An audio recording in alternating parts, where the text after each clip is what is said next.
Hello welcome to Politicos. This is Narasimha. నగరంలో చలి తీవ్రత విపరీతంగా పెరిగిపోయిందనే చెప్పాలి.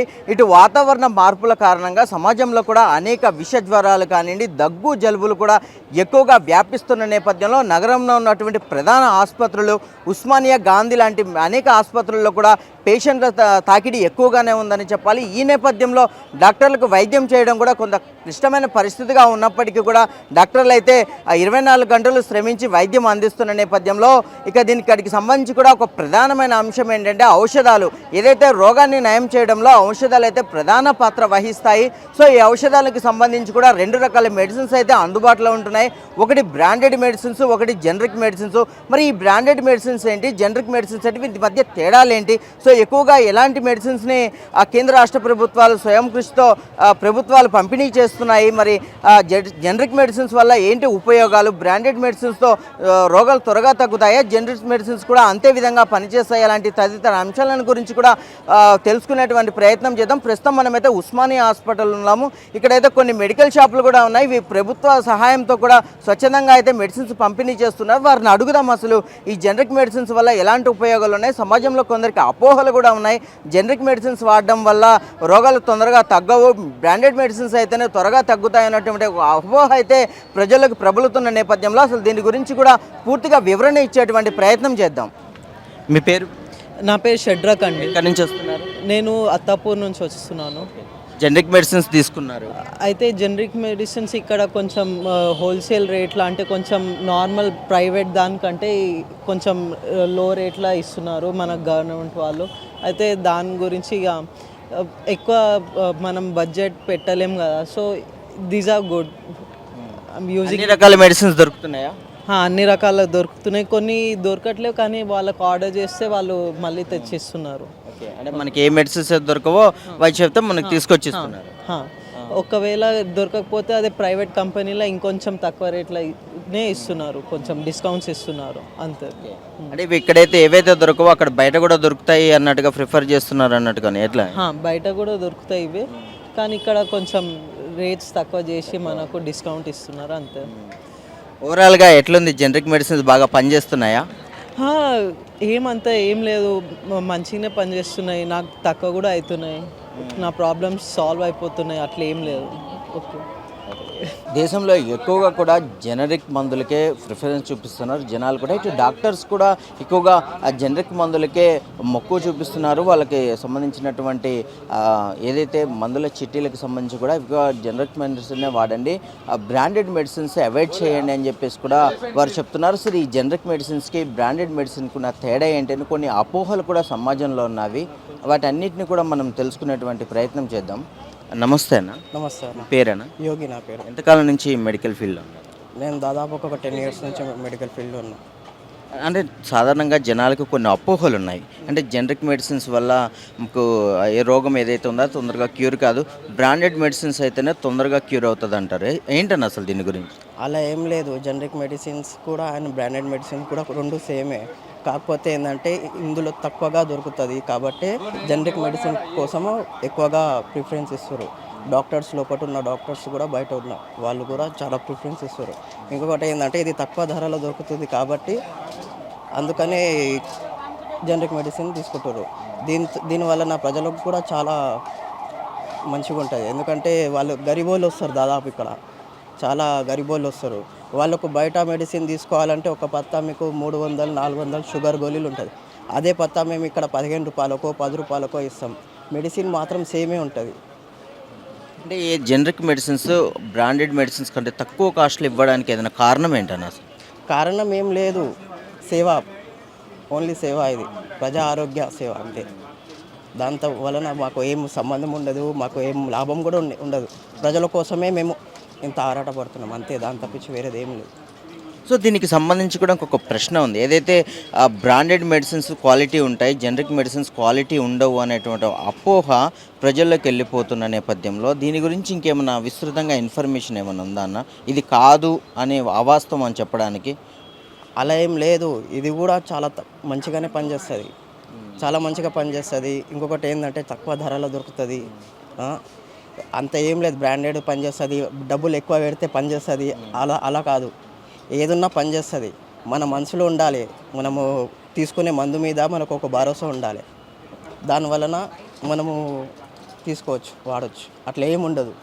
అంటే పేటెంట్ హక్కులకి సంబంధించి కూడా ఒక అంశం అయితే చక్కర్లు కొడుతుంది. అంటే ఏదైతే మెడిసిన్స్ తయారు చేసే కంపెనీ బ్రాండెడ్ కంపెనీలు ఏవైతే ఉన్నాయో ఒక 20 సంవత్సరాల పేటెంట్ హక్కులు ఉంటాయి అని చెప్పేసి ఆ తర్వాతనే హక్కులు తీరిపోయిన తర్వాతనే వీటిని జనరిక్ మెడిసిన్స్గా తయారు చేసుకునే అవకాశం ఉంటుంది మిగతా కంపెనీలకు అంటున్నారు. అంటే దీని గురించి ఏమన్నా మీకు చెప్పగలుగుతారా?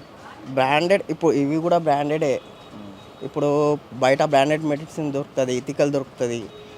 వాళ్ళే జనరిక్లా మనకు ఇస్తారు తక్కువ ధరలకు. దాని తప్పించి వేరేది ఏం లేదు. ఎట్లుందన్న ఉస్మానియా కానివ్వండి ఇటు ప్రధానంగా ఉన్నటువంటి ప్రభుత్వ దవాఖానాల్లో జనరిక్ మెడిసిన్స్ అమ్మకాలు కానీ ఎట్లున్నాయి? అమ్మకాలు చాలా బాగున్నాయి. ప్రజలు దీనికే ఎక్కువ తీసుకుంటారు. ఇంకొకటి ఏంటంటే ఈ ఉస్మానియా కానీ గాంధీ కానీ అలా ఇక్కడే లేవు. బయట చాలా చాలా జనరిక్ షాప్స్ ఓపెన్ ఉన్నాయి. అందరు అవే తీసుకుంటారు. బ్రాండెడ్ అంటే ఇప్పుడు చాలా ఖరీదైన ఉంటాయి. అవి ఎట్లా తీసుకుంటారు ప్రజలు? ఎందుకంటే ఇక్కడ చూడండి, మీరే ఎంత పబ్లిక్ వస్తారు, మీకే తెలుస్తుంది. డాక్టర్స్ లోపల కూడా రాస్తారు, పెద్ద పెద్ద డాక్టర్స్ కూడా రాస్తారు జనరికే వాడండి అని చెప్తారు. దానికి బ్రాండెడ్ దీనికి సంబంధం అలాంటిది ఏం లేదు. గవర్నమెంట్ ఇస్తుంది మనకు. గవర్నమెంట్ సేల్ చేయమంటేనే చేస్తాం కదా, లేకుంటే ఎట్లా చెప్పండి మీరే. అట్లా ఏం లేదు, వాడవచ్చు. జనరిక్ మెడిసిన్ కూడా వాడవచ్చు. సో జనాలకి ఏదైనా అపోహలు ఉంటే ఈ జనరిక్ మెడిసిన్స్ గురించి ఏమైనా చెప్పదలుచుకుంటే ఏం చెప్తారన్న ప్రధానంగా వీటి కొనుగోళ్ళ గురించి? ఏం లేదు, మీరు జనరిక్ మెడిసిన్స్ వాడండి. మన మనసులో మనం ఈ తీసుకునే మందు ఒకవేళ మనకు నచ్చుతుంది, మనకు తక్కువ అవుతుంది అంటే వాడండి. అట్లేం లేదు, వాడండి. మీకే తెలుస్తుంది. కొన్ని రోజులు వాడిన తర్వాత తెలుస్తుంది. వాడకముందే ఇది వాడదు, ఇది పడదు అంటే ఇక కష్టం. అది వాడాలి, ఎందుకంటే వాడితేనే తెలుస్తుంది ఎవరికన్నా. కానీ ఒక వారం రోజులు కానీ 15 డేస్ కానీ వాడితే మనకు అర్థమవుతుంది మన హెల్త్ ఎట్లుంది, పనిచేస్తుందా లేదా అనేది. కానీ 4 పైసలు పెట్టేసి మళ్ళా బ్రాండెడ్ వాడుతున్నామంటే అది యూజ్ కూడా కాదు. అంతే. జనరల్గా మెడిసిన్స్ అనేవి ఇప్పుడు ఎక్కడ చాలామంది షాప్స్ పెట్టుకొని ప్రైవేట్గా కూడా నడిపిస్తున్నారు. కల్తీ మందులు కూడా వస్తున్నాయని, అంటే వీటిని ఈ జనరిక్ మెడిసిన్స్కి కల్తీ మెడిసిన్స్కి మనం ఏమైనా తేడాలు గుర్తించవచ్చా? వాటిని ఎట్లా తెలుసుకోవాలని జనరల్గా? నార్మల్గా కల్తీ మందులు అనేది ఏం రావు. కాకపోతే మంచి మంచి కంపెనీలు, మేము కూడా సిప్లా, వకాడ్ ఇలాంటి పెద్ద పెద్ద కంపెనీలతోటే మేము తీసుకుంటాము. కల్తీ మందులు అంటే చిన్న చిన్న బ్రాండ్స్ కానీ లోకల్ ప్రొడక్ట్స్ కానీ మేము అమ్మం. అంటే జనరల్గా ఆ అమ్మకాలు జరిగినప్పుడు వాటిని గుర్తించడంలో ఏమన్నా తెలుస్తుందా? ఎట్లా గుర్తించాలి అంటే అవగాహన కల్పించడం? అట్లా ఒకవేళ ఉంటే గవర్నమెంటే పంపదు కదా, మనకు మొత్తం ల్యాబ్లో టెస్ట్ అయ్యే వస్తుంది. ఐఎస్ఐ మార్కుతో వస్తుంది. అట్లానే రాదు కదా. గవర్నమెంట్ ఇస్తేనే మేము చేస్తాం. దాని తప్పించి వేరేదేముంది. సో ఓవరాల్గా ఉస్మానియాలో మెడిసిన్ కొనుగోలు ఎట్లా ఉంది? కొనుగోలు చాలా ఉంది. దాదాపు సేల్ చాలా అవుతుంది, కొనుగోలు చాలా ఉంది. ఇంకొకటి చాలామందికి అయితే ఇక్కడనే వస్తారు మా దగ్గర. ఈ స్టేట్ నుంచి చాలామంది వస్తారు. నిజామాబాద్, మహబూబ్ నగర్, కరీంనగర్. వాళ్ళు వచ్చి 2 నెలలు 3 నెలలు మెడిసిన్ తీసుకోపోతారు. 5 వేలు 6 వేలది. కొనుగోలు అయితే చాలా బాగుంది. జనరిక్ వాడచ్చు. సో డాక్టర్ గారు ఏదైతే స్లిప్లో దీనికి సంబంధించి ఒక 10 మెడిసిన్స్ ఉంటే అందులో 4 బ్రాండెడ్ ఉంటున్నాయి, అవి దొరకట్లేదు అన్నట్టుగా కూడా వార్తలు వస్తున్నాయి. ఇది నిజమేనా? అట్లా ఏం లేదు, మేమైతే అన్నీ అవైలబుల్ చేస్తున్నాం. ఎంత దొరుకుతుందో అంత అవైలబుల్ ఇస్తున్నాం. కాకపోతే H1 డ్రగ్ అనే ఉంటుంది, అది అమ్మడం కొంచెం తక్కువ అయిపోయింది. ఇది బయట అయినా కానీ ఇక్కడైనా కానీ అవి అమ్ముతలేం అంతే. దాదాపుగా అన్ని మెడిసిన్స్ కవర్ చేస్తాం. అన్ని మెడిసిన్ కవర్ చేస్తాం మేము. అన్ని కంపెనీలు ఉంటాయి, ఇలాంటి పెద్ద పెద్ద కంపెనీస్, డాక్టర్ రెడ్డిస్ అలాంటి సిప్లా పెద్ద పెద్ద కంపెనీలు మేము పెడతాము. దాంట్లో కూడా తక్కువ ధరలో ఇస్తాం. ఓకే. ఇంకొకటి ఈ షాప్ కూడా చాలా సంవత్సరాల నుంచి ఉంది, జీవనుష శ్రవంతి మెడికల్ ఉస్మానియాలో. మా సార్లు కూడా చాలా బాగున్నారు, మంచిగా ప్రొవైడ్ చేస్తారు అన్ని మెడిసిన్స్. సో చూశారు కదా, ఎవరైతే మెడికల్ షాప్కి సంబంధించినటువంటి ఓనర్స్ ఉన్నారో వారే ఖచ్చితంగా చెప్తున్నారు, జనరిక్ మెడిసిన్స్ వాడితే ఖచ్చితంగా రోగం అనేది క్యూర్ అవుతుంది. ఎక్కువ మంది ప్రజలు కూడా జనరిక్ మెడిసిన్స్ వైపు మొగ్గు చూపుతున్నారు. ప్రభుత్వాలు కూడా జనరిక్ మెడిసిన్స్నే ఉపయోగించండి అని చెప్తున్నారు. దీంట్లో కూడా అనేక రకాల మెడిసిన్స్ ఉన్నాయి, అవన్నీ ఖచ్చితంగా మేము అందుబాటులోకి తీసుకొస్తున్నాము, ఎలాంటి ఇబ్బంది లేదు. ఒకటో రెండో మెడిసిన్స్ దొరకపోతే ఖచ్చితంగా అవి బయట మనకు ఖచ్చితంగా దొరుకుతాయి. దీంట్లో కల్తీ అనేది ఏమి ఉండదు అని కూడా వారు చెప్తున్న నేపథ్యంలో, ఇక బ్రాండెడ్ విషయానికి వస్తే ఖచ్చితంగా ఒక కంపెనీ ఒక మెడిసిన్ తయారు చేసినప్పుడు దానికి సంబంధించి కూడా మొత్తం పూర్తి హక్కులను కూడా ప్రభుత్వం నుంచి, కేంద్ర ప్రభుత్వం నుంచి అయితే తీసుకుంటుంది. ఇక దీనికి సంబంధించి కూడా పేటెంట్ హక్కులను 20 సంవత్సరాలకు గాను తీసుకుంటుంది. 20 సంవత్సరాలు దాటిపోతే ఆ మెడిసిన్కి సంబంధించినటువంటి ఏదైతే ఉందో ఆ కంపెనీలు కానివ్వండి, ఇంకా అనేక కంపెనీలు కూడా దాన్ని తయారు చేసుకోవచ్చు అని చెప్పేసి చెప్తున్న నేపథ్యంలో, సో పేటెంట్ హక్కులు తీరిపోయిన తర్వాత ఒక మెడిసిన్కి సంబంధించినటువంటి ఫార్ములాని అనేక కంపెనీలు కూడా తీసుకొని అదే పేరుతో అయితే మెడిసిన్స్ని అందుబాటులోకి తీసుకొస్తాయి. ఇక దీనికి సంబంధించి కూడా బ్రాండెడ్ మందులే కాదు, జనరిక్ మందులు కూడా ఎక్కువగా ఉపయోగిస్తున్న నేపథ్యంలో ఖచ్చితంగా బ్రాండెడ్ మందులు అయితే, బ్రాండెడ్ మందులకు పోటీగా కూడా జనరిక్ మందులు అయితే రోగాలను నయం చేయడంలో త్వరితంగా ఉపశమనాన్ని కలిగిస్తాయి అని చెప్పేసి కూడా వారు చెప్తున్నారు. సో ఏదైనప్పటికీ కూడా ఇటు కేంద్ర ప్రభుత్వం కూడా పార్లమెంట్లో అయితే దీనికి సంబంధించినటువంటి అనేక అంశాలను ప్రస్తావనలోకి తీసుకొచ్చింది. దాదాపు దేశంలో లక్షలకు మంది పైగా జనరిక్ మెడిసిన్స్ యూజ్ చేస్తున్నారని చెప్పేసి కూడా తన నివేదికను పార్లమెంట్లో సబ్మిట్ చేసిన నేపథ్యంలో ఖచ్చితంగా కూడా ఇటు కేంద్ర రాష్ట్ర ప్రభుత్వాలు కూడా ప్రభుత్వ ఆసుపత్రులను, ఇటు ప్రైవేట్ ఆసుపత్రులు ఖచ్చితంగా జనరిక్ మందులను యూజ్ చేయండి. బ్రాండెడ్ మెడిసిన్స్ అయితే ఎక్కువ కాస్ట్ ఉంటాయి, జనరిక్ మెడిసిన్స్ అయితే పేద ప్రజలకు అందుబాటులో ఉంటాయి కనుక జనరిక్ మెడిసిన్స్ వైపే ఎక్కువగా మొగ్గు చూపండి అని చెప్పేసి కూడా తెలుస్తుంది. మరోవైపు డాక్టర్లు కూడా ఎక్కువగా జనరిక్ మెడిసిన్స్ రాస్తున్నారు.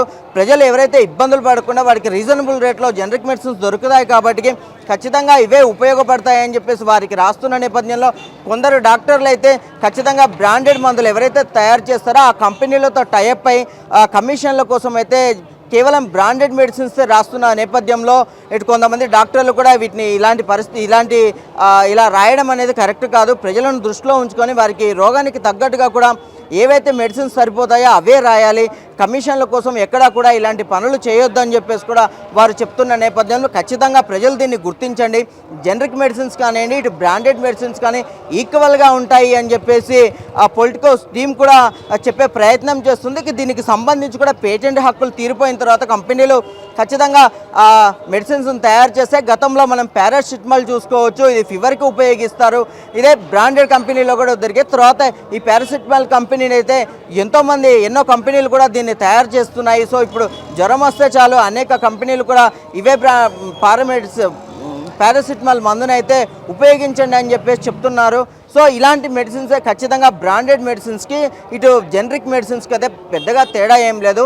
రెండు కూడా ఒకే రకమైన ఉపశమనాన్ని కలిగిస్తాయి, రోగాలను నయం చేయడంలో ప్రముఖ పాత్ర వహిస్తాయి అని చెప్పేసి కూడా వారు క్లారిటీ ఇస్తున్నారు. సో సామాన్య ప్రజలు కానివ్వండి, ఇటు ఎవరైనా సరే ఈ యొక్క తేడాలను గుర్తించి ఖచ్చితంగా మీరు జనరిక్ మెడిసిన్స్ వైపు మొగ్గు చూపండి. కాస్ట్ ఎక్కువ ఉంటే మంచి మెడిసిన్స్ బాగా పనిచేస్తాయనే అపోహ నుంచి బయటకు వచ్చి జనరిక్ మెడిసిన్స్ వైపు మొగ్గు చూపాల్సిన పరిస్థితి అయితే ఉంది ఖచ్చితంగా అని చెప్పేసి కూడా ఇటు వైద్యులు కూడా చెప్తున్న నేపథ్యంలో ఖచ్చితంగా ఇవన్నీ గుర్తించండి. సమాజంలో బ్రాండెడ్ మెడిసిన్స్ అయినా జనరిక్ మెడిసిన్స్ అయినా కూడా ముందుగా మన అనారోగ్యాన్ని తగ్గించుకునేటువంటి ప్రయత్నం చేయండి. సో అపోహల వైపు వెళ్ళకండి, ఖచ్చితంగా నిజాలను తెలుసుకొని కూడా మీరు వైద్యం చేయించుకోండి. వైద్యానికి సంబంధించిన మందులను కూడా ఉపయోగించండి అని చెప్పేసి కూడా పొలిటికోస్ టీం కూడా కోరుకుంటుంది. సో ఇది ఇప్పటి వరకు అప్డేట్. కెమెరామ్యాన్ జయతో Narasimha reporting from Osmania hospital, Hyderabad. Please subscribe to the channel and download the Politicos app from the links in the description.